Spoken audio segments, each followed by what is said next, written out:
తెలియజేసుకుంటా ఉన్నాను. చాలా సంతోషంగా ఉంది ఈ రోజు మీతో సమయం పాలు పంచుకోవడం.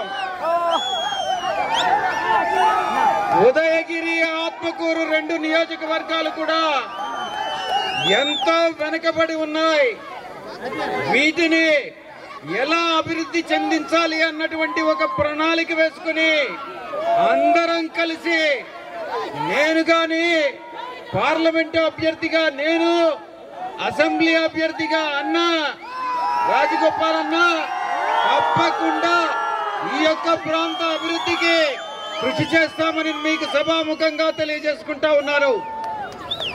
దీనికన్నా ముందు కొన్ని విషయాలు మీకు పాలు పంచుకోవాలి. తెలుగుదేశం పార్టీ తరఫున ఎవరైతే అసెంబ్లీకి పోటీ చేస్తున్నాడో అతను ఒక ఎన్ఆర్ఐ, ప్రవాసాంధ్రుడు, ఇక్కడ లేనటువంటి వ్యక్తి, ఇక్కడ ఉండనటువంటి వ్యక్తి.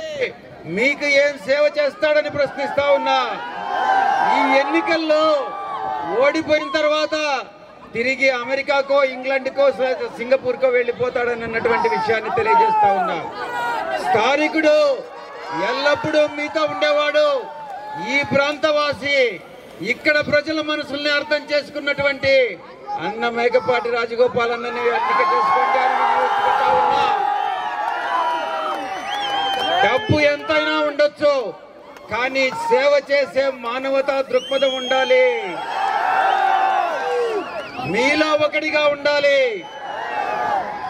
ప్రజల మనసుల్ని అర్థం చేసుకునే మనసు ఉండాలి. అతనే నాయకుడు అవుతాడు. అటువంటి మహానాయకుడే మన గౌరవ ముఖ్యమంత్రి శ్రీ జగన్మోహన్ రెడ్డి గారు.